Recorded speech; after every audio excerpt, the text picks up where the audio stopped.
Good morning, everybody. Today is Thursday, June 11th, and the Knicks won last night on a last-second shot. We're very excited about that, but we're more excited to join you for a work session today, and we'll begin with the Pledge of Allegiance, and Councilman Kern is going to lead us in that. Thank you so much. I pledge allegiance to the flag of the United States of America and to the republic for which it stands, one nation, under God, indivisible, with liberty and justice for all. Supervisor, if I may hijack your meeting for 1 second while this photo is up here. This is where the live music is going to be on June 25th. Very excited about that, South James. Perfect timing, right? Yeah. That was great stuff. So with that, does anyone else have any other announcements? Do you want to give a time for that? Did you know the time off the top? 6 o'clock. It's a Thursday evening, and Town Clerk Jim Wooten has sponsored a 60s band to come and play music.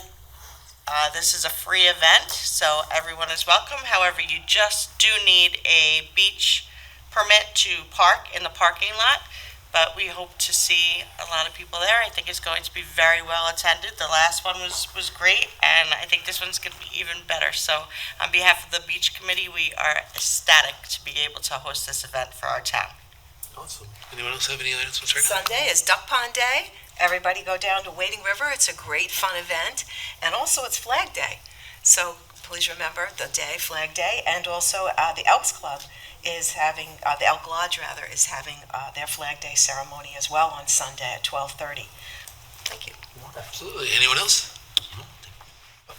So there are fireworks at the South Jamesport Beach once again, July 4th. We're trying to activate as many spaces as we can. And you can still apply for a float on July 4th for our Grand Parade, but don't miss all the details for that online. We're excited about all of those wonderful things. And with ending our announcements, we'll move right into our open session. And our first one is, if we're ready, Ms. Denise. Yep. We have matters surrounding introduction of textile recycling and the possible addition of a position of recycling coordinator in the engineering department. And Councilwoman Merrifield and our engineers RUTT and Dillingham are here to present for that. So take it away. I wanted to first let you mention, Mr. Rutt, about the on Saturday with the composters. Do you want to tell everybody? Yeah, about so we've been selling composters online, and on Saturday the residents can come and pick up their purchased composters or rain barrels at the yard waste facility on Youngs Avenue. That's great. And also, moving right into that, there's another topic you wanted to talk to everybody so you about. guys, do you want the handout or? Another way to recycle.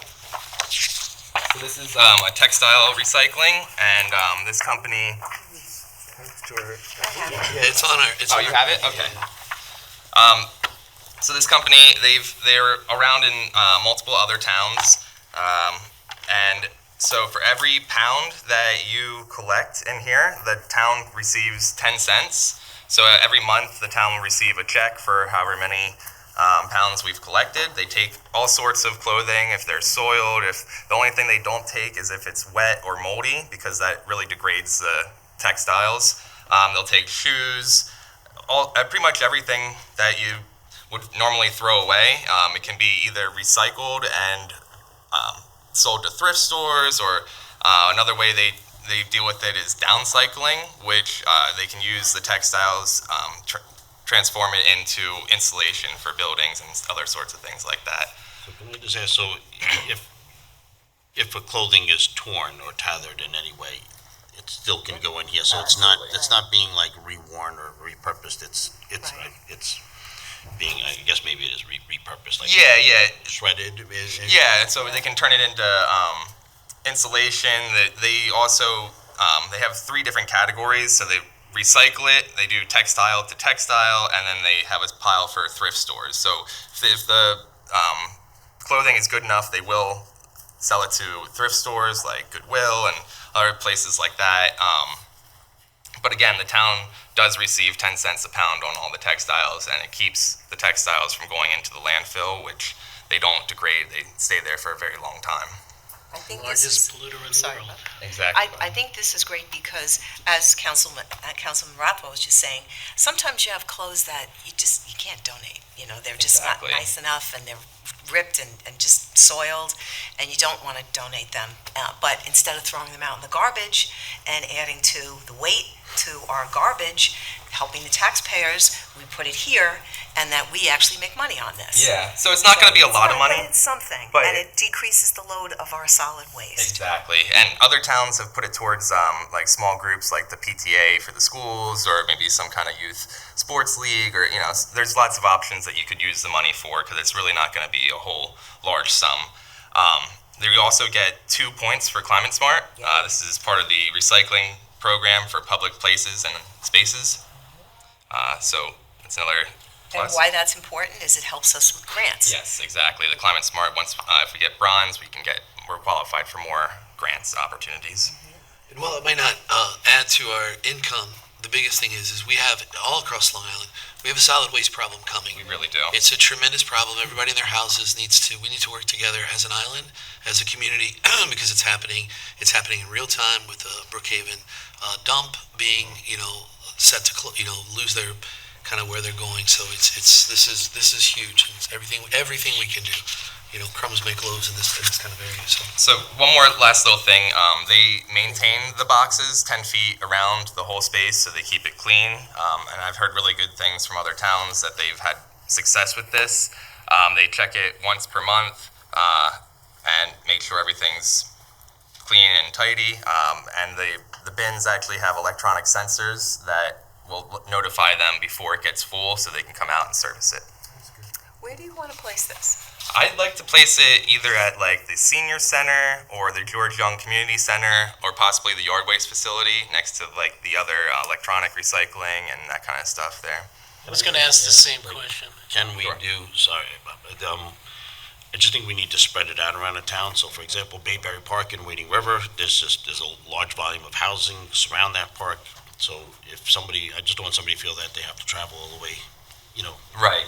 Central Riverhead. Right. Yeah. If it's in that, I think it just makes it easier for the So- resident, and potentially may get more donations. That's a good point. Then the yard waste facility is kind of more centralized to all of Riverhead. Maybe that's a good spot, or possibly even like at a park, like you were saying, Bayberry. Yeah, I totally agree. Because we're really spread out, right? So, I would like to see a map of where we're gonna go. Stotchke Sure. Park is good. Wherever we get a lot of people congregating, are we limited to how many of these we can have in the town? So they cost the company $4,000 each, and they do have some available. When I spoke to him, we said we'd start with one, and if we have success, we can add another one. There is room to grow there. We can talk to our planning department and see where the traffic patterns of people going through. That's really because it's traffic pattern. Yeah. Where people are normally going and where they're headed, so that they could make the drop. We do have code on these of where they're allowed to be. They're allowed in the DRC zone and the BC zone. So I think that if we keep them on town property locations, that would be sufficient. Would that be correct, Greg? It would make, the Armory on 58. Great. heavily Craig, you come up here just so people can hear you at home. That's a good point. Right, so just speaking about traffic patterns, and keeping things central, 58 would make sense. We own the property at the Armory. There is like that parking lot right up front where you don't need to open up the back.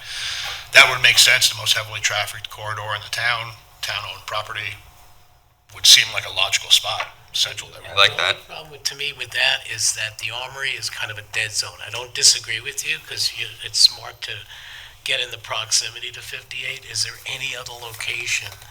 Like, a supermarket would be great, because people are in and out all the time. Yeah, those are privately I owned, so to understand. Councilwoman Waski's point, I if understand. it's on town-owned property, if it's, a town-sponsored project, I think that's a lot cleaner than putting something that's a town project on private property. I can look at other, I'll rummage through the old brain bin up here and try to think of some other locations, but that's just one that jumped out to me initially. Yeah, because to Councilman Rothwell's point, we're so spread out, right? That I could see one in at least 3 different hamlets. Yeah, You absolutely. know, maybe 4. Well, and to your point, we don't pay for this. No, these are entirely free to the town, so it's a win-win for both the town and the company. I just want to make sure everybody heard when you said it cost $4,000, Oh, not sorry, the no. not To the the- taxpayers. For them to build these boxes, you can get them with co-branded, so they can have Town of Riverhead logos on them. That sounds great. And it would be helpful not to compete with, you just brought up the Salvation Army. Yes. You know, it's like they do phenomenal things. Absolutely, and this can take things that the Salvation Army might not want to take, like worn-out shoes, shirts with holes in them, Ripped clothing. purses that are destroyed, ripped clothing, exactly, all that. So Just threw my purse out yesterday. It's so true, like, how many pairs of old sneakers do you have that are, and what do you do with them? You throw them away. Yeah, exactly. It's a great program. I'm going to add to one thing you said, with what's going on with clothing recycling. They are, the insulation, yes. And the other thing that's happening is they're now shredding cotton and then turning it back into thread to That's make the textile to textile recycling. Yeah. How do you know all these things? Great.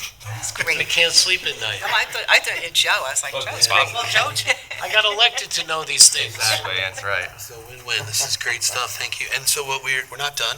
Well, we're done with Greg, but thank you, Greg. Yeah, for now. But the possible addition, Denise, if you want to swing right into that for a second. Okay. Now, in the past, the town has had a grant for a recycling coordinator, but the salary, we haven't been able to cover the entire salary. But it's come to our attention as the coordinator with the sanitation department and through the climate smart committees that we really do need a recycler, a coordinator in the town. And it's a pretty complicated job. It has a lot of requirements to it, and we do have the grant. And I'd like Joe to explain the real necessity, and Drew to explain the real necessity for why this is important for our town. So our solid waste management plan, we were required to reduce our solid waste to the landfills by 2030, and by promoting this job opportunity, we can facilitate that by public outreach and promotions, and they also will implement other strategies that will combine with our solid waste management plan to foster internal government recycling coordination. So the food scrap program, So the food scraps. Yep. do you want to talk about that, Drew?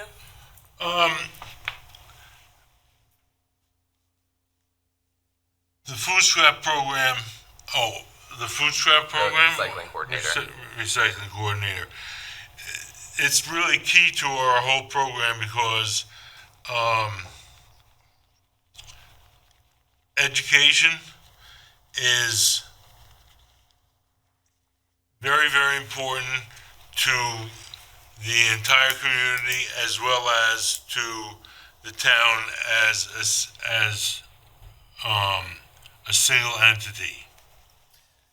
Yeah, I definitely agree. I think that to Councilwoman Merrifield's point, she's been bringing this up, is that the solid waste problem we have, and she said, we have the grant to subsidize it somewhat, but it's a real issue. It's going to take the burden off of so many things if we can continue to not have the great work that you're doing with all of these programs from the recycling buckets at home, that we can engage more, but we need someone to be running point on that, 5 days a week, really, in helping us to do that. So there's so many more things. And the food scrap program that whether it's here at our town hall or with the school district, but we need to expand that. And so Exactly, yes. Can I get a job description of I that was just person? going to say, Joe, if you explain what the person would be doing. So there's kind of two different sections in there. There's a lot of education and public outreach that they'll be doing. So advertising, mailers, brochures, website, coordination with IT.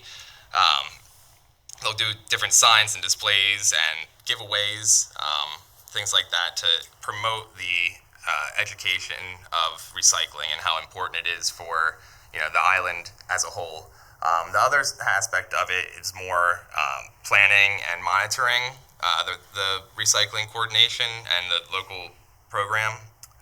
They're also going to develop educational and promotional tools, implement recycling outreach strategies, establish monitoring and improving recycling markets, tracking and reporting. That's the thing that it involved a lot of requirements, administrative requirements. Exactly. That the two of you can't handle on top of what you're doing already. So that if you just go into the administrative requirements, that helps you with. And then we can also, they'll be able to help us with our yard waste facility and selling, all sorts of different things with that. Is it a full-time position? Yes, absolutely. Could you just speak of the, Councilor, the grant process, I believe, paid for potentially half the position? Yes, So 50%. we saying matching costs, so, So we've applied for it and received it 2 years, but we had to deny it both years because we were not able to fill the position. So we recommend that we put the posting out for the job position and then apply for the grant. And the application, you have to apply for it every year, and the window is August, September, and October. So what if, I'm sorry, one more point, Bob. Go ahead. The education, there's a lot of criteria an individual needs for this particular job. Absolutely. Could you define that for us? I'm sorry. Tell us what those were. I think it was a BA or some other. There was several years of experience, like the criteria, in order to qualify for the grant. The position, believe, I don't have it here, but I believe when we spoke before, it was it 4 years experience and a bachelor's degree in environmental science? Yeah. So it's a pretty involved degree, and it has an awful lot of tasks that they'd be assigned to with regard to recycling all through the town. Like we said, with the composting, with the yard waste, with the food scraps, with clothing bins, with all different types of recycling that they would be responsible coordinating through the town, right? You can also substitute work experience for college experience or school experience. But it did require several years of experience at the title, right? And Yes. it's not an 4 easy. years. It isn't an easy job to fill. I understand. It's not a lot of people have all the criteria needed. Right, towns have always are looking at it different ways in different towns, but it would also be someone who would need to be at like our Live on 25s and our different events to do the community outreach so that people would be aware of what programs we have in the town. Do you have another question? yeah, I have a question. So are we required by the grant to hire them full-time? Yes, it is a full-time position. It will pay 50% of their salary, and 50% of their work needs to be associated with the recycling coordinator. All right, the is second. there a cap on that matching grant? Up to $2 million. So we can hire a recyclable coordinator for $4 million? Yes. I don't recommend that. And to be clear, I'll apply. and to be clear, we don't have the grant this No, year. we don't have it, no. And the window to apply is August, September, and October. So you have to apply each year to receive it. So if we do hire someone, it is, you might not get the grant possibly the following year. So do we apply for the grant first and then post the position based on the? Well, that's what we've done in the past, and we weren't able to fill the position, and we had to deny the grant. And it's not great for our grant writers. To just deny any grant is just not a... Turn down money. Yeah, exactly. We don't like to do that.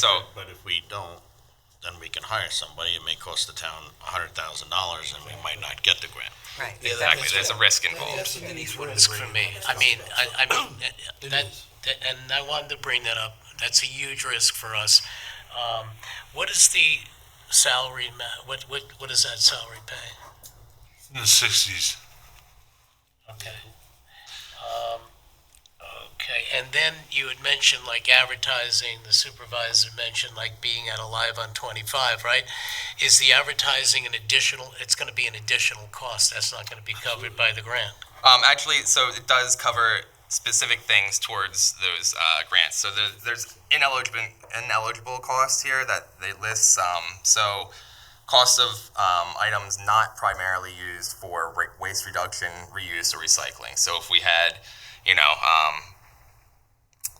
stormwater event, we wouldn't be able to use money from the grant towards that. So what's the addition over the salary that, monies that we can use? I believe it's, What's the budget amount that we get to use? Well, the cap is 2 million, so I'm not, I mean, it would be helpful for me to make a decision and I understand where you're going, Joe. I mean, I don't expect you to have all the answers right now, but I would like to know, and I think it's incredibly risky to hire the position and then not get the grant, and then, we're paying a salary of $60,000. so there aren't a lot of recycling coordinators in other towns on the island, so the likelihood that we receive the grant this year is high.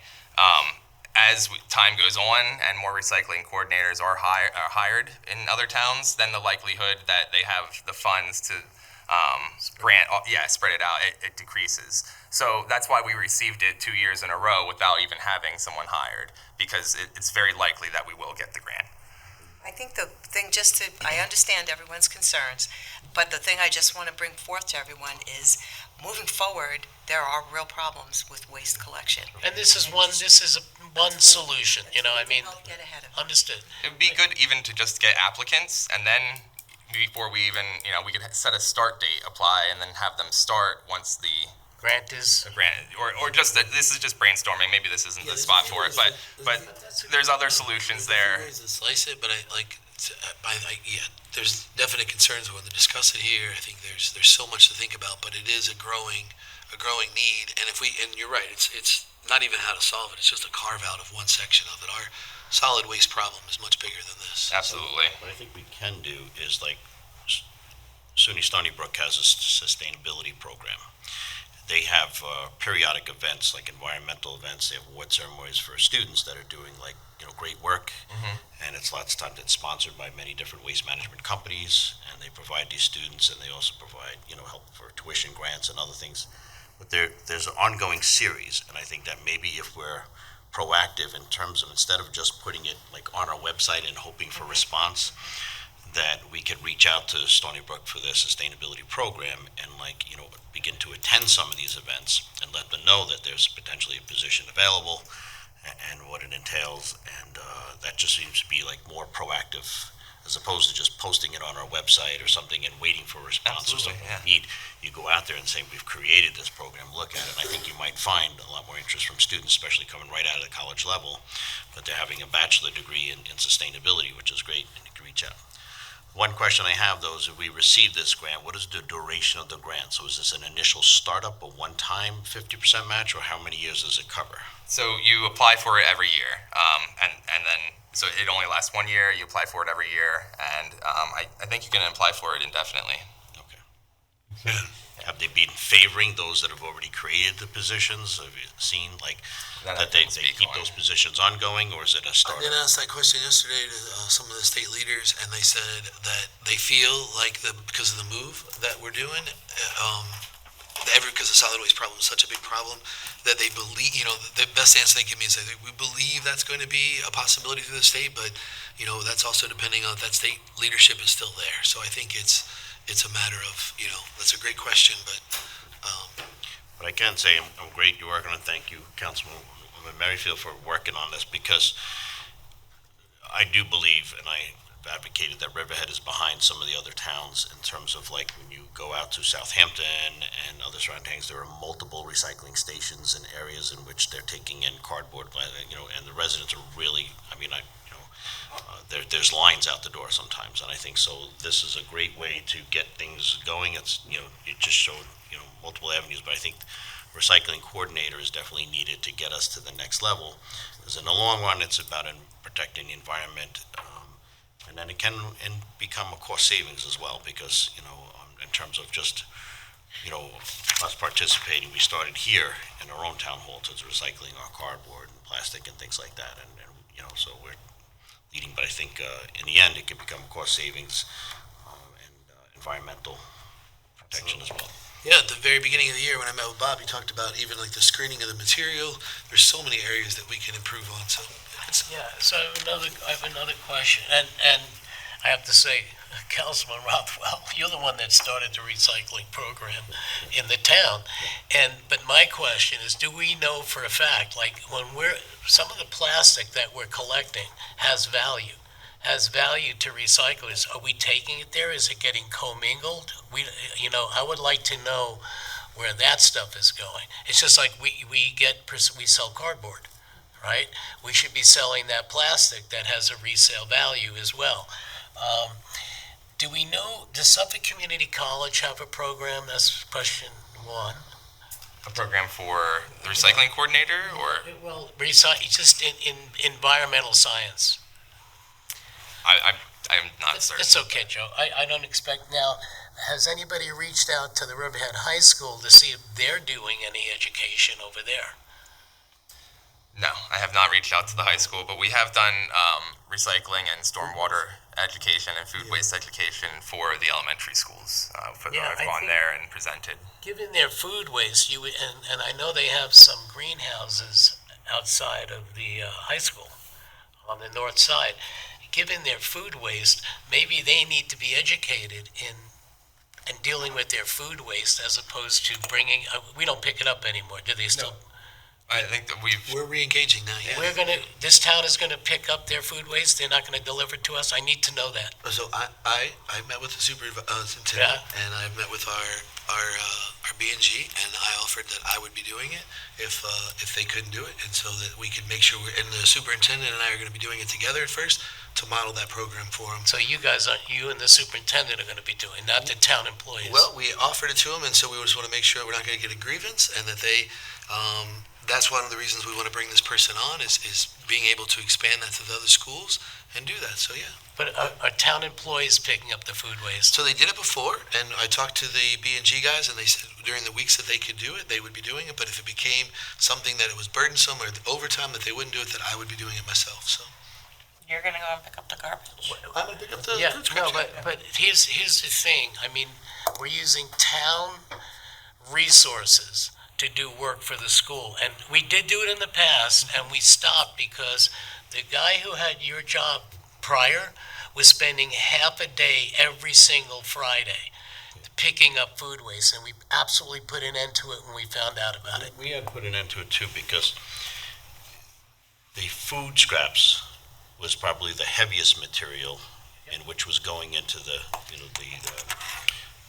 school district dumpsters and so forth. And so when we engage in the school food scraps program, it was a significant savings to the school district, okay, on what they had to pay to have the dumpsters. But we wanted the school district to engage and say, okay, what was happening is the school districts were picking it up at Aquabog, bringing it to the high school, and then they were going, to Riley Avenue and everything, and they had it in their truck and they were going over, and then they were dropping it all off and piling up at the high school.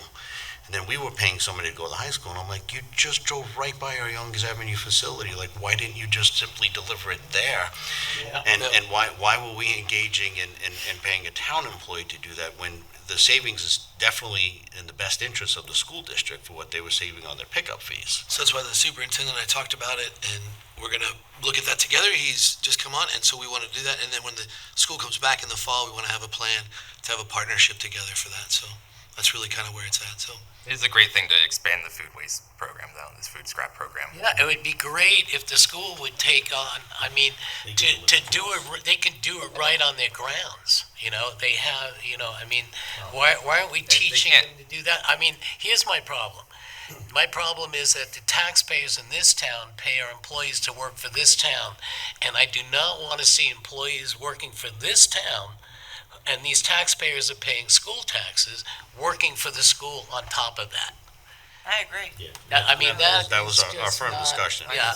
The savings was to the school district, they should be covering the cost, because, they're driving right from Riley Avenue, they're going right by the Young's Avenue facility to deliver it to their high school, and it was like, it just didn't make sense. They already had it loaded in their truck, deliver it to us, and then it becomes part of our program. For us to send B&G employees over to load up was not cost effective.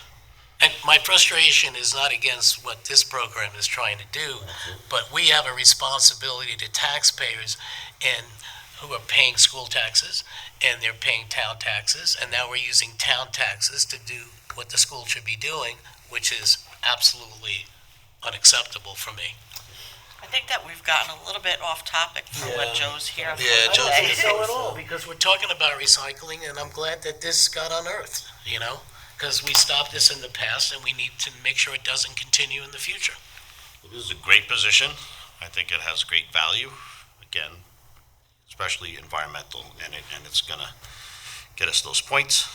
And I think that we've discussed this, for the past 2-3 years, and I think that we have to take the bold step and move forward and get it done. At least that's my thoughts. Yeah, thanks, Joe. For bringing it forward. So do we want to move forward with this? Marcel. Do we want to move forward with this specific company? That's what we're saying, right? We're going to go. Yes. Yep, all right, cool, great, Joe. Thank you very much. I think that's a really good idea. I hope we can get more than one bin at some I'll point. speak to him and see. Thank you, And Joe. I just want to Appreciate it. say that Drew and Joe especially, you've been phenomenal. Thank you. And with the Climate Smart Committee and everything, and helping move things forward, the half-shell program, all this stuff, you've been a fantastic addition to the town. Thank you. Thank you very much. Thank you, guys. Thank you. Thank you. Councilwoman said. Thank you, Joe. Yeah, Joe's great on Emerging Technology Committee, and Yeah, I have something for that, actually. Our next matters surrounding discussion of lot coverage as a follow-up to recent public hearing and proposed amendments. Purpose Service, Bergman, we're going to have you stay up here. Councilman Rothwell has asked that we table that to this. We have the Business Advisory Committee who had initially, prepared a write-up, as a committee as a whole. We submitted, we had a work session, great work, great interactive, back and forth, and from what I understanding that you've made some potential adjustments to it, and I just would ask that it go back to the committee first for them to kind of, just to honor the work that they're doing, give it back to them, let them review it, and comment on the, proposed changes, to, if there are any, and so forth. So I just think that, yeah, I I agree just with don't that. want to, I never want to circumnavigate around a committee, and I know you're not directly doing that, you're following up, which is great. So if you don't mind, if we can just put it to the committee and let them review it and comment on what they think the proposed changes are, and then absolutely have you back here and kind of go over everything, and then we just compare what your proposal would be and what the thoughts of the committee would be on it. So if you wouldn't mind, I'd like to put the discussion off. That's at the discretion of the board. If you want to do that, that's fine. Yeah, I agree with that. Thank you. So since you're not going anywhere, so I'll let you come up, is matters surrounding amendments to the uses of business PB zoning use district. All right, so as the board will recall, about 2 months ago, it was before the board, there was an application to establish an esthetician's office at a property on Roanoke Avenue, which was previously a medical office. Right now, the way the business PB zoning use district, which is generally described as Roanoke Avenue, east and west sides, basically from Northfield Turnpike, almost up to 58. Right now, it essentially allows a wide range of professional offices, and it lists about 20 different types of professional offices within that business PB zoning code. Now, the way our professional office is defined in the zoning code is defined as the office of a member of a recognized profession maintained for the conduct of that profession, and enumerates a nearly identical list to that which is contained within business PB. But it also has a caveat in that definition that says any other professional office determined by resolution of the town board to have similar impacts to those listed above. So that function right there, by resolution of the town board, that's why the esthetician's office came before the board for a resolution finding that the operation and nature of the impacts of that esthetician's office were similar to those professional offices listed. Now, the building department received a use permit application. There was an application submitted for a property at 1018 Roanoke Avenue, which was previously the Hoag Dentist's office. So it is a developed commercial site. There's plenty of parking on site. It was previously a professional medical office. That application was seeking to establish a hair treatment studio, which is not explicitly defined, but it's effectively a hair salon.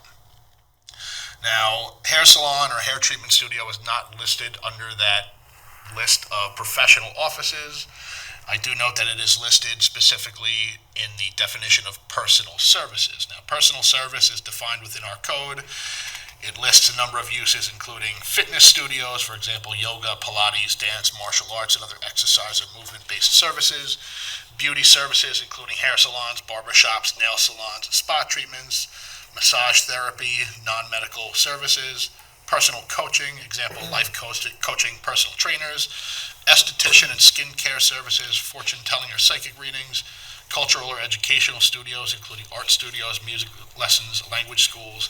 Pet grooming services, dry cleaner, laundry, excluding laundromat-type operations in which the public has direct access to laundry machines, or again, any other use that the zoning office determines to be similar in nature to those listed above.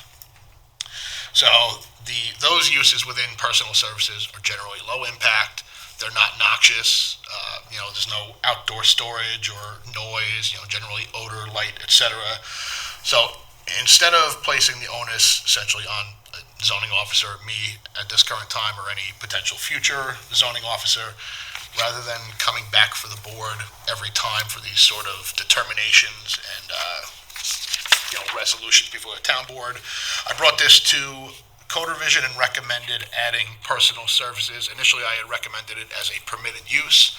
Through discussion to the code revision office, it was recommended to include them as a specially permitted use.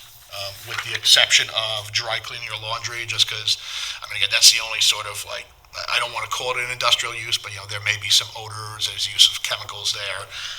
That's the only one that's a little dissimilar. So essentially, we would propose to add personal services except dry cleaning or laundry services to the specially permitted uses within the business PB corridor. And then while we are delving into the business PB corridor, there's a little bit of cleanup, and we want to add some additional residential uses to the business PB corridor. So back in 2022, the town board adopted a code amendment to allow one-family dwellings. For whatever reason, that somehow got lumped into, right now the code says a permitted use is professional offices of one-family dwelling. That obviously should have just been a separate, one-family dwelling should have been a permitted use, not sort of buried within professional offices. And then in furtherance of some of the recommendations of the comp plan to increase opportunities for housing, would recommend, since we already allow single-family dwellings, allow apartments on upper floors. A lot of these existing structures on Roanoke Avenue, they're all existing single-family residents that were converted to some type of ground floor office use. In the case where someone wanted to convert a second floor, unusable space to an apartment, that would be a permitted use. It does, it makes logical sense. It's a county road, plenty of carrying capacity to accept a couple of, apartments on the upper floors. It's sewered, so the sanitary density is not an issue. They have sewer connection. So to just sort of clean that up, and we have had some inquiries about apartments on upper floors along the business PB corridor. There are some that currently exist legally, that were created prior to the business PB, professional office corridor. And again, just to sort of open up some housing opportunities along the corridor. It makes perfect sense. I have one question, Greg. When you said special permitted use, are you on page 2? Like fitness studio, is that what requires a special permit? So any type of personal service. Again, this was the recommendation of the code revision committee. Can I ask why? I'm just curious because when I look at these lists of these uses here, why wouldn't it just be? Am I looking at this correctly? So in other words, I'm looking right here. These would require a special permit? Right. So there were some concerns, again, not that the uses in and of themselves are generally noxious or offensive. It is a sort of transitional corridor. You do have residential properties essentially right off of the Roanoke Avenue corridor. So there was maybe some concern that if one of these types of uses wanted to come in, maybe there would be a need to limit the hours of operation, which there is some provisions in the special permit review by the town board to consider an application before them and determine if there are needs for any sort of safeguards. Again, that was how the nexus for why that went to a recommended special permit. Again, if the board disagrees, I had no issue. Like I said, when I initially drafted this, I didn't find that any of those types of uses, I mean, personal coaching, esthetician, art studio, to me, these didn't seem like really offensive. Special permit. Again, that was the recommendation from coming out of the code revision committee. Because I look So at, it went through the process, it went to code revision based on the conversations we had. The recommendation was to put it as a special permit. Again, nothing's written in stone at this point. If the board finds it, again, that is an extra step. It would be an extra step that an applicant would have to come in. And again, if someone was converting an existing residence that hadn't been a prior commercial use, they would have to come in for a site plan, so the site plan would have to be designed, they'd have to provide parking, landscape buffers, so those things would be handled as a function of site plan. But for this immediate example, in the case where the old Hoag Dental office is looking to convert to a hair salon studio, that could be done. If it's a special permit, it would be an extra step.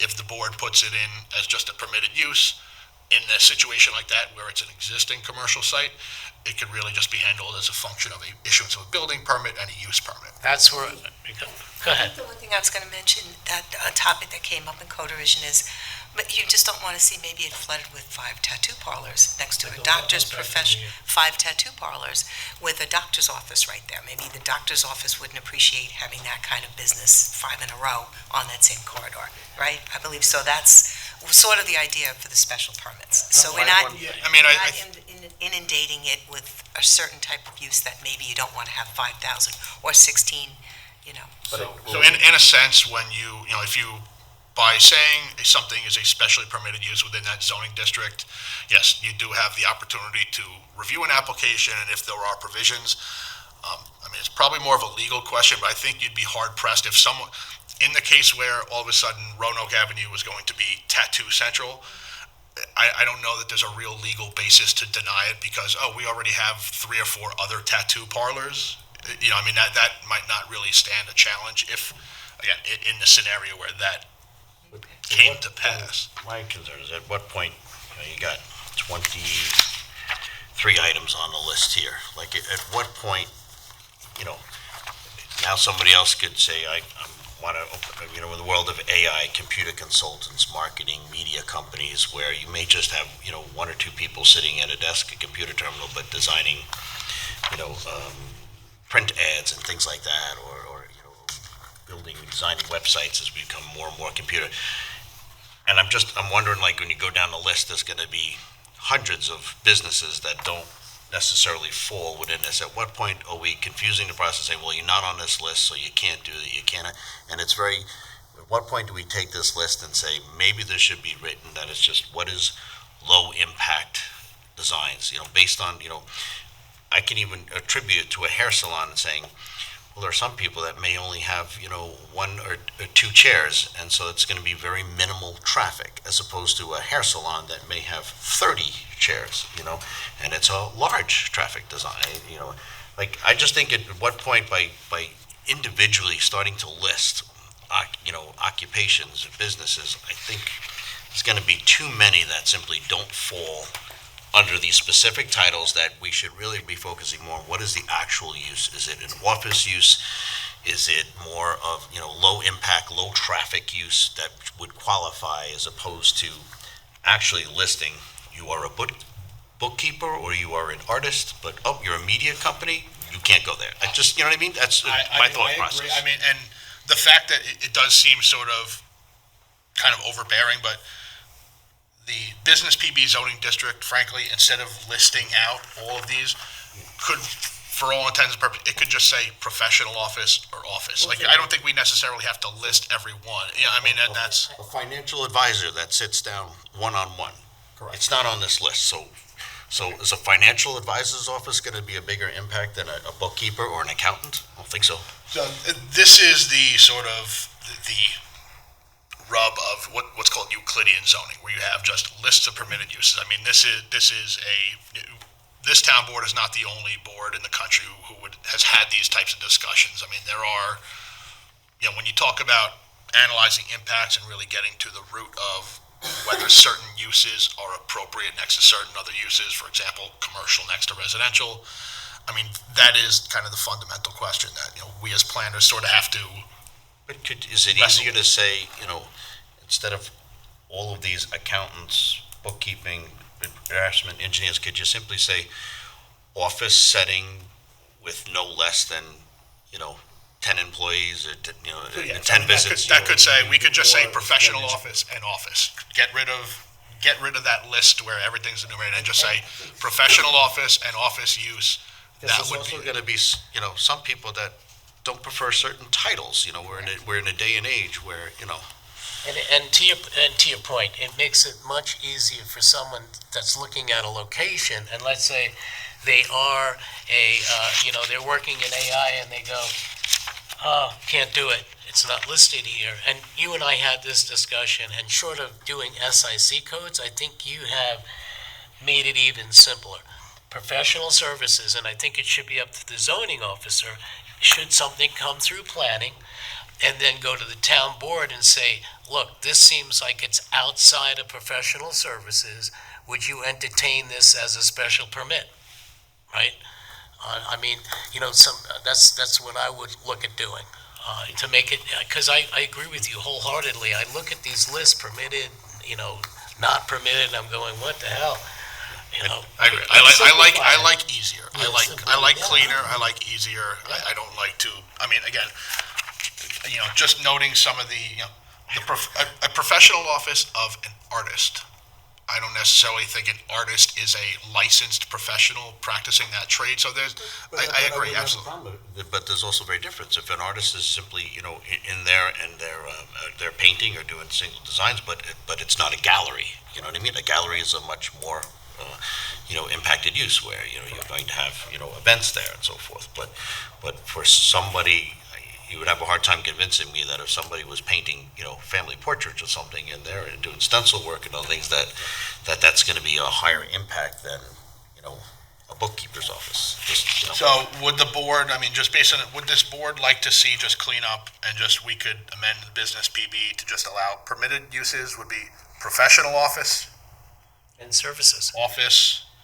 Would the board, the nature of this discussion related to the personal services, would the board feel comfortable personal services as a permitted use where, again, there are specific definitions of a personal service within the code. If the board's comfortable putting that in as a permitted use, that way it doesn't have to come before again, for this specific example where you had an existing commercial site, was sold, the hair salon studio that currently has the building permit application could just be permitted to go with just a building permit and a use permit, and it would not need an additional application to the board. Don't you typically calculate parking spaces based on, even if I'm an office, am I a private office with 3 employees? If you're an office, it's one parking stall, I believe, for 200 square feet. So yeah, if you're an office, however much floor area you have dedicated to that use. I personally think that should be more of the focus of what's your intended use? Number of employees, number of workstations, and how it affects traffic patterns, parking. We have, when we go down places like Roanoke Avenue, there's many different offices, but some of them are one-on-one, and some of them are doctor's offices where there's 10 people in a waiting room, and they're very different impacts. So when you're reviewing site plans, parking is based on usable floor area. And I don't want to rehash stuff, but the medical office on Northern Parkway, again, I'm not trying to, but this is just an example where the site was reviewed, they provided a site plan, they had parking calculations, it was a single practitioner, was sold to a more intense use, but yeah, they didn't expand the building, so, whether 1,000 square feet of floor area has 1 practitioner or 3 practitioners, it's still 1,000 square feet of floor area, which is how we review a site plan based on, parking calculations based on square footage. So yes, to your point, if someone came in, if they wanted to convert an existing single-family residence to an office, they'd provide a floor plan, they would detail the amount of floor area dedicated to it.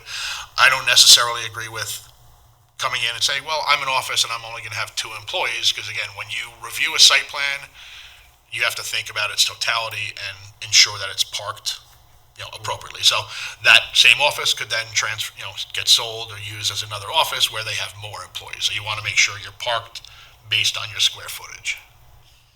The only thing I would just add, the only one I would like to just exempt out of this, I agree, let the personal services go there, but the dry cleaning and all of that, that's the only one that, I think that would still have. So that is- chemical impact. That's- So that is, I No, did, It says excluding just the laundromat, but the dry cleaners are If you go allowed. all the way to the back page, Beginning of it, page Yeah, to so, number 9.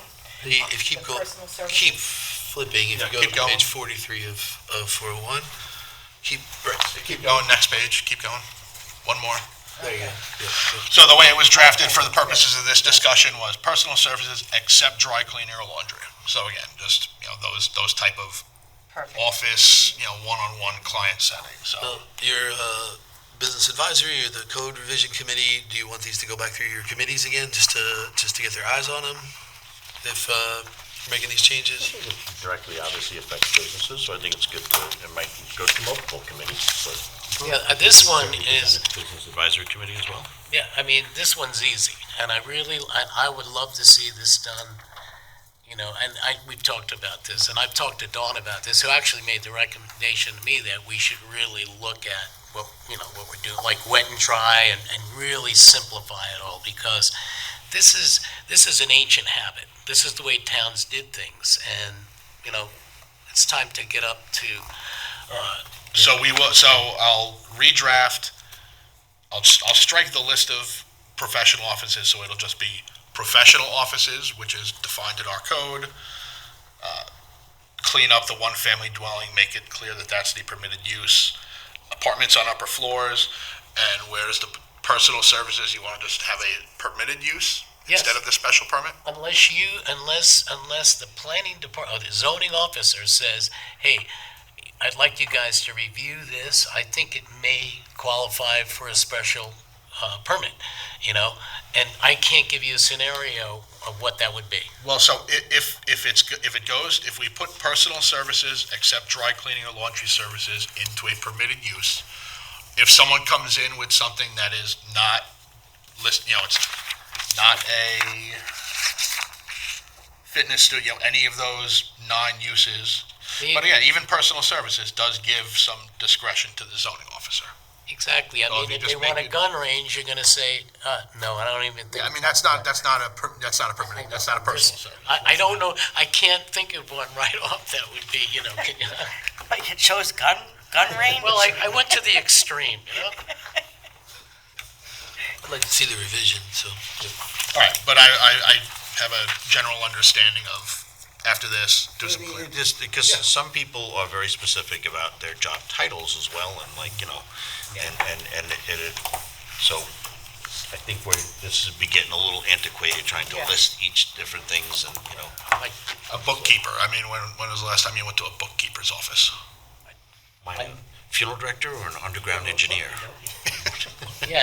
well, she just mentioned the bookie, but I know, we have an employee here, Devin, who wants to be a fashion designer, they couldn't do it in the zone. So, I mean, Better work cut out for her. So, all right, Greg, I think you have your good stuff. So our next one Tell Karen that would- you're gonna be a fashion. would be our designer. matters surrounding update on golf cottages and zoning to the TDRs. All right, so I had to revisit the prior proposal, the proposal for the golf cottages. Last time I was before the board, I recommended rezoning the existing golf courses to RA 80, being that they were already a receiving district for TDRs. I looked into it a little bit further, had some conversations, so if we're going to map any new parcels to be TDR receiving districts, they have to be mapped with specificity. So just rezoning the property to RA 80 still requires a GEIS.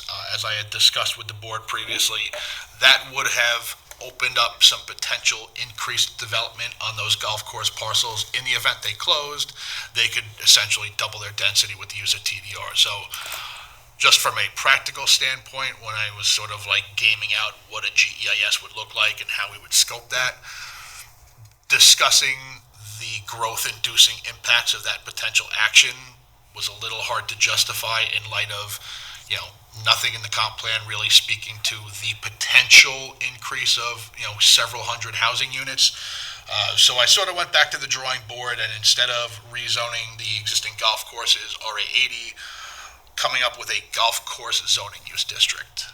Golf course zoning use district, the way I would draft it and the way it would be written, the purpose and intent would be to allow for flexibility to support the continued economic success of existing golf courses operating within the town of Riverhead by creating the regulatory framework to allow for creation of accessory golf cottages with the use of TDRs while continuing to allow for low-density clustered residential development in the event of golf course redevelopment. So we would keep the existing dimensional regulations from the 2-acre zoning use districts. There would be no potential under the golf course zoning use district for any increased density of use of TDRs. It keeps essentially the list of permitted uses the same as the APZ zoning use district. So if a golf course closed, they could still do agricultural production, one-family dwelling. A standard golf course would be made a permitted use within the golf course zoning use district, which makes sense in that we would apply this to existing golf courses. That would remove the need for if someone wanted to come in for golf cottages, instead of the expansion of a pre-existing non-conforming use, again requiring a special permit from the town board. It would make that a permitted use so they could just submit a site plan to the planning board. Keep the same uses. I did put in some standards for golf courses, again, just based on some prior feedback from the public hearing when we last aired golf cottages. So golf cottages would adhere to the following standards. What page are you on? I'm sorry, I want to. The second page. So I'm in 301-119, accessory buildings and structures. Golf cottages shall adhere to the following standards, sited in a manner that minimizes visibility of structures from public roadways and neighboring properties. No golf cottage shall be constructed unless the cottage is a minimum of 125 feet from a property line. For golf courses which have frontage along Sound Avenue, minimum setback for golf cottages and related improvements, including parking areas, shall be 300 feet from Sound Avenue. And that golf cottages can be freestanding structures or attached units with no more than 2 attached cottages with common walls separating units. So, again, responding to some of the comments that this was going to result in like strip hotel development, hotels, resorts, that sort of thing, keeping it so that there are no more than 2 attached golf cottages. Put in the language there for 300 feet off Sound Avenue, just because, frankly, when Sound Avenue was designated as a scenic and historic corridor, both the 2003 plan and the current plan acknowledge that it never resulted in any concrete protections. So just from my mind, Sound Avenue is that scenic and historic corridor. If we don't start implementing some protections, I don't really see the point of ever having that designation. When you look at some of the golf courses along Sound Avenue and you just sort of scale out 300 feet off the road, it seems to be that any golf cottage redevelopment would likely be more than 300 feet from Sound Avenue, so I don't see that as a detriment. I just see that as a tool to just really preserve the corridor, which is something that unless we implement regulations, there's no other protections there other than, coming to a public hearing and hearing, public opposition that maybe leads to redesign. So we did a lot of work and we responded to comments that were made. So, the last proposal, so public knows, was 1,200 square feet. Went down in half, 600 square feet. My one question is, with the common wall, can they be, opened up where 2 units, 2 separate entities renting or whatever could open up a door like a shared use and so forth? It doesn't have to be singly divided. That's not an issue, right? I mean, as long as it meets building, I'm not a building code inspector, but as long as it meets building code and fire rating, I mean, there would be no issue if, a group, 2 groups wanted to, rent a common unit so that they could sort of still have some. And I appreciate you diving deeper in this because, we had intentions of, I think, what we saw, what we wanted to create, but then as the public came forward, they wanted to, like you say, make sure that there wasn't 18 of them in a row or 9 on top and, 9 of them, and you have a 2-story hotel complex. That none of that was ever the thought present, but we tightened it down, I think, just to reassure residents that that was not going to be the case in here, and there was some strict limitations. So I think the same goal is at hand. We just kind of tighten it up. Added a lot of things just to make certain that we didn't step out of bounds at any point. Yeah, we do well. I think it's very helpful. I think this is really good work. I looked at 300 feet, which is huge. I mean, I'm fine with 200 feet, and I know you and I discussed this. I mean, both numbers are arbitrary. I understood. And but when I calculated 300 feet using our parking lot, it's huge, and I would just like to see it go to 200 feet, and it's going to be screened anyway. We're going to require screening, right? Yeah, I mean, Yeah, okay. 300's a football field. So. 300s of, and again, you have to look at, and I can prepare, I can get a little map together and scale it out, and I can send it out. I don't have it in this packet, but I see, yeah. I can scale it out and send it to the board to just identify those golf courses that have frontage on Sound Avenue, to just identify what a 300-foot buffer is. You know what I mean? And I've heard, in my 10 years here, I've heard mention of people wanted a 500-foot buffer on Sound Avenue, which, again, that's a lot. Again, but I'm trying to sort of be cognizant of existing development, existing property layouts. So I will send to the board just a map of the different golf courses and scale out 300 feet to sort of show you. I love that. I don't think it would be an impediment to any golf course that would seek to do these. Let's look at that, because, and my motto is you can't move forward into the past, and a lot of stuff that has been done in this town in the past has led us to where we are, and we here are sitting as a board to move this town forward, and,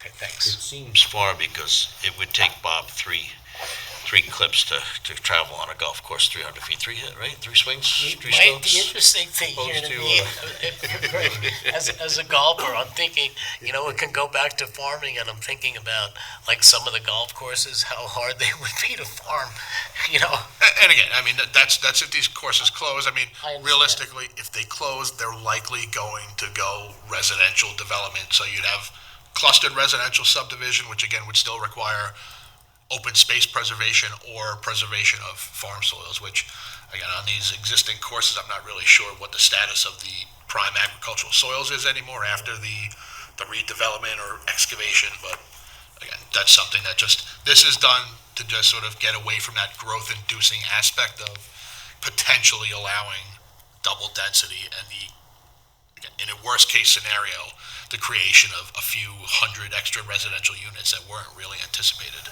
And the overall goal, I'm sorry, and the overall goal is to give the golf courses the economic ability to stay golf courses and help the town commercially. Yeah. Great, Greg, I love where you went with this, really. At this point, we're ready to put in for another public hearing. So I will provide the board with a sort of time frame, because we do have to do a GEIS. I would likely recommend, rather than having a public hearing on this and then having a public hearing on a GEIS, I would look to combine. So I'll prepare the EAF. I would just recommend issuing the positive declaration and preparing, starting the scoping process and the GEIS process. And then just combine the hearing for the code amendment and the GEIS in one. And then just going back to the lot coverage, do you want me to send that? Is the town board coordinator going to refer that to the business advisory, or would you like me to send that to the business advisory? It doesn't matter, whatever's easy for you. You can send it directly. So All right. Just copy me in it, so I have a copy, if you don't mind. Yeah, absolutely. And thank you for doing the work on that, and thank you for Thank you. as well. Great job, Greg. Very good, thanks. So our next open session item is just matters surrounding the follow-up discussion regarding the possible early retirement incentive for CSEA, PBA, and SOA employees with myself, our financial administrator, and our payroll. So Ms. DiPaola and Ms. Peaker are going to come to the table. Just last time we had this discussion was just 2 weeks ago. I just want to kind of review again with their information and just see if there's any questions or what we can do. With the possibility. The problem, and You guys consult on what you were wearing today? Who had a chance to sit down with them? I did have a chance to sit down, but the problem with what I have is that this would end up being, correct me if I'm wrong, a contractual matter. So there are things that I don't want to say publicly that I would say privately, for my reasons. And so I'm just letting you know. Just want to know, can we move it to executive session then? Is that, I would move it to executive if session. that's willing, so if that's what you guys want to do. I think it's budgetary, so I think it should be done in the public. So we can discuss the hypotheticals. I think once we get to the actual specifics, we do need to go into executive for that. I just want to make sure that if we're willing to move it back into that phase, and to actually begin to have those discussions. But I wanted to have enough of us that wanted to see that. All right, I did go through this with Jeanette in depth, and looking at the fact that as of right now, we're going to be piercing the cap. This would reduce the piercing of the cap. So for that reason, I would like to sit in exec session. I'd just like to make a statement that I did sit with, again, with Jeanette, in addition to the 2 executive sessions and the work session, and also now with you separately. And the one thing I just want the public to understand is while it was very unpopular, the budget by the prior supervisor last year and the town board had approved it, it was that fiscal, unfortunately, he had to pierce the cap last year, but a large part of the savings that we now have that we're talking about, this $5 million, a large part of that came from that budget last year, savings. That was a piece of this, and we discussed that. So while public was very upset and unfortunately we had to pierce the cap, that budget helped create this fund balance of $5 million extra that we have. In addition to the cannabis, we talked about that as well, which I'm absolutely against, but it did help the taxpayers. That fiscal responsibility that he tried on our town board when we adopted that budget, even though it had to pierce the cap, it did help create this fund that we're now talking about, that we have the benefit going forward to utilize here. And I just want, it is unfortunate, but it did help create a benefit. And I just want the public to know, Mr. DIPAOLA did not find this in a file cabinet, $5 million, open a drawer and go, wow, look what we have. It was a result of what he was trying to do and what the budget was trying to do the last 2 years. Yeah, I mean, I'd like to state it's always better to be over budgeted than under, because you never really know how spending is going to go during the year. So I think the town did a great job overall of really watching expenditures. That's been the theme all year. Try not to spend, really try to save and cut wherever you can. And in 2025, clearly, the town did a great job of that. It wasn't like glaring that this $5 million came from just 1 or 2 line items. It came from a bunch of different line items. So it was a combination of higher interest earned than budgeted, which we're always conservative about because you never know if the market is going to tank. It also came from the cannabis funds, as we discussed, because we didn't budget for that. We didn't know what we were getting. And then it also comes from a bunch of expenditure operating accounts that the town did a great job of not overspending or spending up to the total budget. So, it's always difficult to come up with a budget. Like I said, we try to cut wherever we can. The year before we only had 1.9 in excess, so this year we had 5 million, which, as I say, it's always better to have more than less, and now you're in an opportunity where you guys can decide how you want to spend that 5 million. So, I would just like to say thank you for pointing that out, Councilwoman Merrifield. And the majority of the guidance that Supervisor Hubbard got was from you. So job well done to you for being able to, store away some funds so that we're in a position like we are now. So that was very good. I'm just taking a look at the best way to utilize the funds. Does it belong back to the taxpayers? Councilwoman Merrifield and I have been actively having discussions with Dawn Thomas and the building department about, computerizing the department as a whole, and that potentially, if we invest funds in that, what we're still doing is waiting for numbers to determine, through fees generated and hours saved from employees, what the overall financial impact is at. Is that something that's going to, in other words, generate additional revenues? So do we take this and invest it that generates different revenues? I am not saying by any means that I am against any retirement incentives. I just want to, so there's more than a multitude of just this, so it's not a single road. Is the money, let me speak, is it best that we can invest in something that may increase even additional revenues, saving on the budget next year? I want to do a comparison of a few different things, so whether it be investing in the building department through computerization, is it retirement incentives?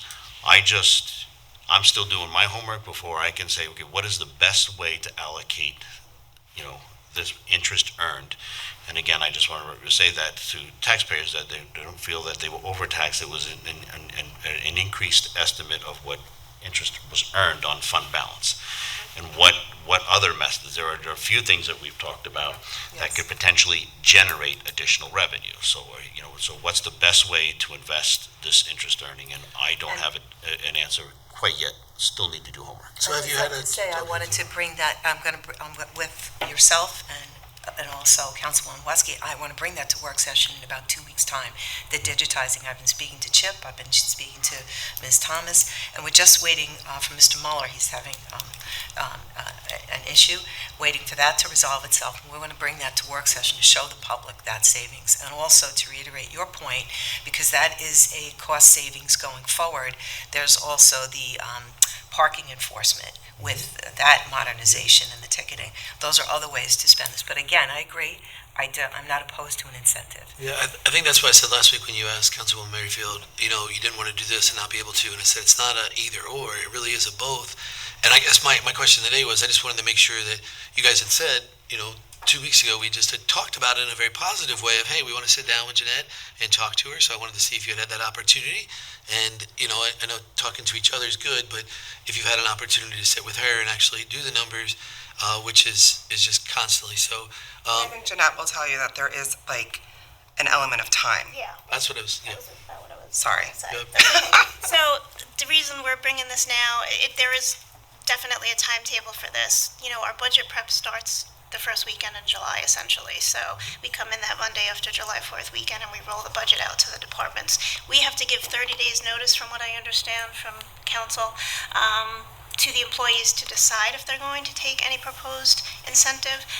You have to get outside counsel involved to draft some sort of memo or addendum to the contract, I believe. Don't quote me, but so there's definitely an element of time in this. So I'm just saying that out loud because we will obviously want, if you're going to go through with this, we want it to benefit the budget for 2027. So at some point, hopefully before September 30th, this is all decided and rolled out into the budget so we can actually quantify the actual savings. And I'm going to just speak a little bit too, because I looked into doing the building department 3 years ago. The software is roughly about, at that time it was $90,000.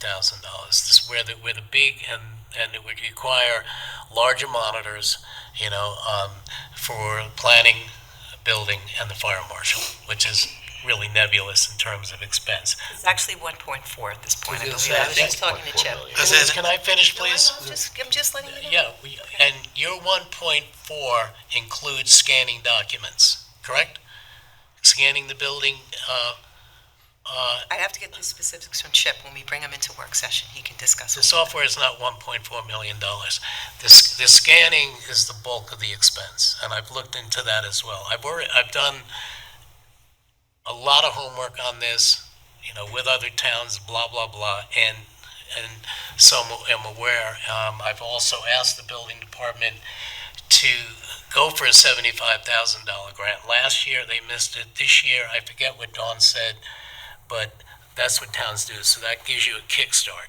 But getting the software allows us to start scanning everything that comes in now and starting from scratch, and there is a revenue stream that you get in Southampton is a good example of it, and it helps with foils. People pay to foil, and so I'm extremely familiar with the program.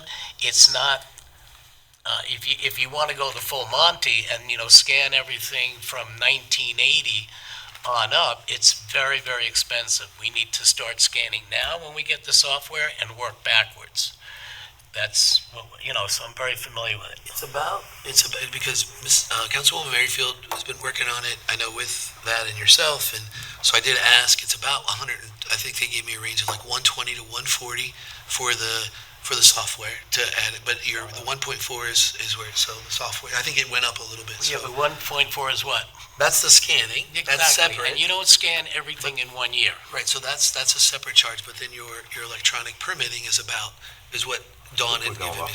Yeah, absolutely. Yeah, we'll bring it to We would ask about that, but I think the question here would be really, do we want to move this to a work session to go to an executive session to have those things? So I would ask, in order to make a decision on two, is what is the intention of, or the feelings of the overall board in terms of, I believe in 2019, it wasn't negotiated with the unions, it was the town board made a presentation of what, and just made a set offer, and it was, take this offer or choose not to take this offer as an incentive. It wasn't something that was negotiated with the union. So is it our intention to sit down with the unions and negotiate and ask them what they're requesting, for retirement incentives, or what they would accept? Or is it the intentions of the board to just to select a number and say this is what we can do, and it's without negotiation? So what will be the participations of the unions in this process? So we have the CSEA, we have the SOA. I think that's why we brought it to executive session at the beginning, because that was kind of the mode that they had done it. We were allowed to have a conversation with them to see what would be something, because we want to create an incentive that they would actually be incentivized by. And so I think that's why we went the route, and then it kind of felt like it died, so we brought it back to this. So if we're willing to do that again, I think we can either discuss that here of which mode we want to do it, but I think at the end of the day, it's going to be our decision to offer the incentive, whether we have a conversation with them and understand where they're at. That would be inside executive of speaking of their specific contract specifics. If I'm So in 2019, it was only offered to CSEA. It wasn't offered to the other two unions. But it wasn't negotiated with the CSA, is that correct? Because what I was told was just the step package that the town board had presented. In 2019, it was, I believe, just a set packet, like take it or leave it. I'm just saying there's different approaches to it. Yeah, this is I'm not what saying it is. what's. But it wasn't offered to all three, right? So with offering it to all three, there's different criteria for each union. Like, we're not going to get the savings by giving CSEA what we would get if we gave it to PBA because of the retirement savings that we're going to get. 2019 was. You want to speak to that? Yeah, I'm not very confident that we actually saved money in prior years' incentives. This one, I know we're saving money. Yeah, so I looked at 2019. the numbers from the past ones, and I'm not confident that we actually saved money, so. your reasoning was because I have numbers that will save money for the town and will offer a nice incentive for the employees. It is a win-win for both sides, and I think early feelings are that the unions are good with what we've come up with, and I do believe they'll take it. I personally would not recommend going higher than what we've done, because I think it's fair for both sides right now. Otherwise, you're getting to the point, well, what's the point of doing the incentive after I this? think So, we need to go to exec and Yeah, discuss what we absolutely. want to do and not, random things. I don't think that's.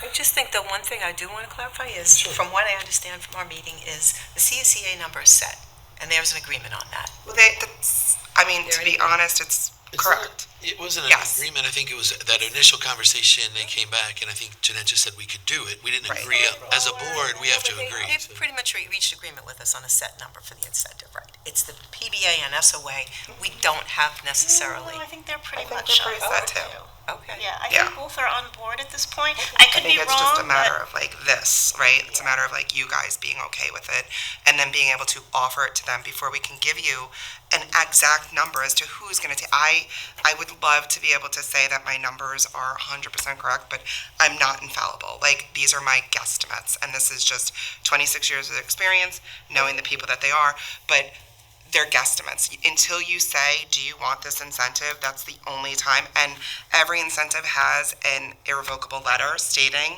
if you say you're going to take it, you cannot take it back. We've had other, retirees say, we're going to retire, we budget that they're going to retire, and then they pull that letter back, and then they don't retire, and then all of a sudden our budget didn't account to have certain things in it. So there is a revocable letter stating, I'm going to retire, I'm going to take this incentive, I can't take it back, and this is the day I'm leaving. And, irrevocable, sorry. Yeah. No, that's the who. I understand, that's the who. You don't that's know, like, I don't know. but the actual incentive amount is still kind of. Well, we have to, the final. It's you guys have to come, I don't mean each individual person's right, payout. you have I to meant come up the with that The number. same numbers in which you've stated prior? I think we need to go to exec to talk about it. I'm sorry. That's fair. Is there, I don't this know way, which is number there, you're is there talking about. negotiations that have been going on with the it's PBA and just what SOA that we're not aware of? That number. No. That's the one that's not. Yeah, it's the number, It's- it's that, yeah, it's, So how did we get the numbers? How do we know that they because we approve had of it? an exec, we talked, and No, but- you allowed me to have a conversation with them, and they came back with a number, inside that sphere of a number, I went to Jeanette and she just said that was doable. But then after that, when we were in exec, we just said we didn't want to move this forward any further. So that was. And I'm not sure the town has to negotiate with the unions. I think you can just say what you're offering. 2019, there was no We negotiation. do not have to. It was just a conversation of But you something wanna that would get actually people incentivize them. So I want everybody to be happy, but I want to make sure that savings is I think Absolutely. Councilwoman Waski would say something. I just want to say that when this first was brought to us, not knowing how many people would actually be stepping up and saying that, they were going to take the incentive. Whoever did the petition of support for the retirement, it gave me a better sense of who actually is seriously considering this, and the numbers are this as opposed to this.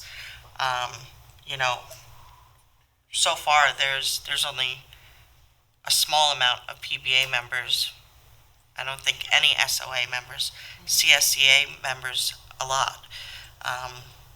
So I think that I'm more drawn to supporting this, knowing where the numbers lie. Because when something is presented and we have no idea how much we're actually going to be taking out of our fund balance, to support this, when there are other projects, that need attention, immediate attention, I think that this should be brought to executive session at this point, and I think that the employees and the unions, they deserve to know what's going on, because they're making life-altering decisions right now as to what their future holds, and to hold them in limbo is not fair.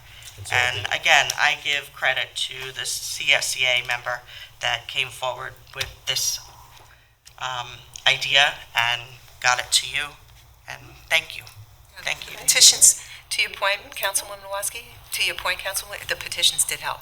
The letters with the petitions, so we have a real idea of the numbers. And so for disclosure to the public, because I absolutely appreciate what Councilwoman was saying, but the public might not be aware is that a particular member of the CSEA kind of went around and presented letters to multiple employees within the town and asked them to sign if they felt that they had interest, and that's what was presented before us. My concerns, and it doesn't seem to be within those letters, but my concerns was like decimating like the water district, for example, but there seems to be more younger workers there because unfortunately there's been a high turnover. Right, exactly. But that was one of the things that kind of, and the letter seemed to be more like scattered throughout multiple departments and at different levels, which makes it much more bearable, that we just weren't going to suddenly sweep a department empty and go, how do we rebuild from here? And so, but they seem to vary from the CSA, different departments, and as well as the police departments from different levels and so forth. So it's not just a whole, so as long as it's spread out, then it becomes more manageable, I guess is the best way. So we'll add it to exec, and we'll have that discussion, and this is. Can we add that to exec for today? We sure can, and this is very exciting stuff for our town and our taxpayers, because I think that it gives us a lot of opportunities, as spoken before. So with that said, thank you both for coming in and sharing that. We'll see you obviously during exec. It's big stuff, and so, all right. So with our next, Jeanette, you're gonna, Miss DiPaola, you're gonna stay for the first 32 resolutions. So, not joking, actually, first 32 resolutions. So our resolution packet is next with our Deputy Supervisor, Devin Higgins. And I've asked, No, you can borrow mine.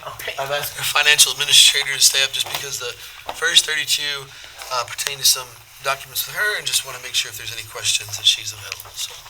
Yeah, so I'll just give a brief overview of what all these capital project closings entail. Every year during the audit, so this is all related to the 12/31/25 financial statement audit. We go through and we send emails to all the department heads who are responsible for capital projects that look like the spending is near done in the project, so the budget is usually fully utilized. We have to capitalize those projects once they're at completion and put in service. And some of them have, some capital projects could take 1 year, some can take 5 years. So, but we rely on the department heads, engineering, TESTA, DILLINGHAM, water sewer superintendents to close these projects out when they tell us that, yes, they're definitely done and complete and in service. So that's what these resolutions refer to. This is an audit requirement that we do resolutions to approve of the closing of the projects, and we capitalize it. They allow us to do this effective as of year end, and then usually by the time the audit is done and the letter is signed off for the audit, these have to be adopted by the town board. So that's what these are all referring to. Couldn't do that in one resolution? No, because if you guys deny one of them, Oh, I don't see. we have to redo the whole thing. It's a pain, so You said- sorry. When you said this took your department, this was a lot of work, and you wanted to thank your department. Melissa for it. Blackmore did a great job on doing all these project closings for us, so, yeah, she did a fantastic job. It's a lot of work, Yeah, as Thank you you can so much. see. All right, so we'll have her stay here while Devin goes through them. If there's one you want to question, she'll be available, so. Okay, resolution number 1, capital project number 12101, Town Square Properties Closure. Number 2, capital project number 32218, ARPA Security Camera Installations Closure. Number 3, capital project number 44037, Downtown Revitalization Round 18 Closure. Number 4, capital project number 52311, EPCAL Emergency Access Road Project. Number 5, capital project number 52312, 2023-24 CHIPS Closure. Number 6, capital project number 52313, 2023-24 Paved New York Closure. Number 7, capital project number 52314, 2023-24 EWR Closure. Number 8, capital project number 52315, 2023-24 POP Closure. Number 9, capital project number 52413, 2024-25 Paved New York Closure. Number 10, capital project number 52414, 2024-25 EWR Closure. Number 11, capital project number 52415, 2024-25 POP Closure. Number 12, capital project number 72323, Stotsky Park Basketball Court Closure. Number 13, capital project number 72406, Parking Lot at Veterans Memorial Park Closure. Number 14, capital project number 72509, Pickleball Courts at Veterans Memorial Park Closure. Number 15, capital project number 72519, Improvements at Bayberry Park Closure. Number 16, Sewer District capital project number 8227, DeFriest Pump Station Closure. Number 17, Sewer District capital project 82231, Odor Control System Closure. Number 18, Water District capital project number 82117, Peconic Farms LLC Closure. Number 19, Water District capital project number 82225, Ostad Subdivision Closure. Number 20, Water District capital project number 82304, 1001 Scott Avenue Closure. Number 21, Water District capital project number 82320, Maris Subdivision Closure. Number 22, Water District capital project number 82328, TOD Railroad Avenue Closure. Number 23, Water District capital project number 82330, Riverhead Self-Storage 817 Pulaski Street Closure. Number 24, Water District capital project number 82332, 41 Manor Lane Hydrant Closure. Number 25, Water District capital project number 82333, 38 East Main Street Closure. Number 26, Water District capital project number 82401, 901-923 Bergman Boulevard Closure. Number 27, Water District capital project number 82409, 901-903 Scott Avenue Closure. Number 28, Water District capital project number 82410, Route 25A Wading River Venezia Square Closure. Number 29, Water District capital project number 82501, Kent Animal Shelter 2259 River Road, Calverton Closure. Number 30, Water District capital project number 82504, Noggles Barn Halleckville Closure. Number 31, Water District capital project number 82508, Leica Cauliflower Square closure. Number 32, Water District Capital Project number 82516, Washville, 1535 Old Country Road closure. So they were offering free washes yesterday. Yeah.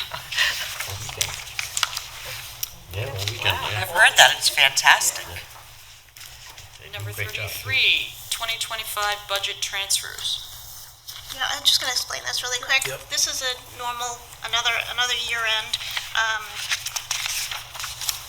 resolution that we process every year after the audit is pretty much close to being done. I can't promise I'm not going to have any more budget transfers. It depends if we have any more audit adjustments for the year, but I do believe for the majority we're good. So anytime we have a negative in a spending account or expenditure account for 2025, we have to do a resolution to transfer money from an account that actually had excess funds in it to cover the negative. Sometimes it's payroll because payroll goes negative because we have people leave and take severance, and that's usually why we would go over the budget. Or if there's a lot of overtime for something unexpected, we have to make the account positive in order to close out the audit. So that's what this represents right here. So these are all over $30,000, so it needs board approval in order to process these. Okay, resolution number 34, Police Department transfer of vehicles. Number 35, sets fire prevention operating permit fees for 2026. Number 36, promotion of the position of police sergeant. Number 37, appoints seasonal personnel to the Recreation Department. Number 38, ratifies amendment of Resolution 2026-486, appointing a student intern 2 to the Town Attorney's Office. That's you. And number 39, ratifies the appointment of a water treatment plant operator 2B, Calderon. Number 40, ratifies the appointment of an automotive equipment operator. Number 41, appoints an automotive equipment operator to the Highway Department.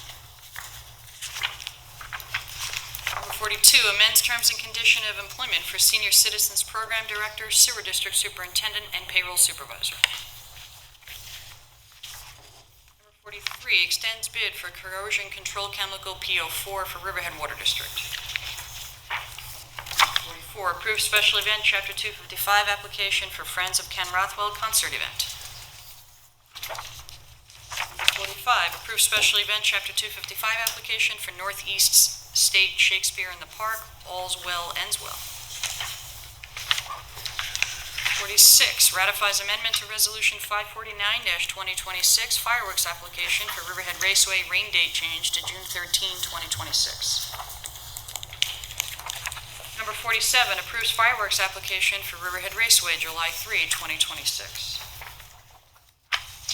Number 48, temporarily waives sign provisions of the Riverhead Town Code for East End Disabilities Associates, Inc.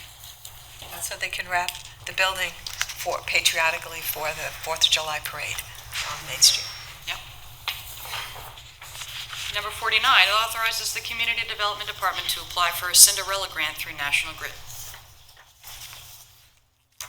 Number 50, authorizes town clerk to publish and post notice to consider a local law to amend Chapter 289 of the Riverhead Town Code titled Vehicles, Traffic, and Parking Regulations, Article 4, Parking, Standing, and Stopping. Number 51, adopts a local law to amend Chapter 213 of the Riverhead Town Code titled Bicycles and Electric Scooters, Article 2, Electric Scooters. Number 52, authorizes the supervisor to execute a license agreement with Stein Seafoods LLC to allow the operation of floating upweller systems Flupsy in East Creek, Nunk-Pro-Tunk.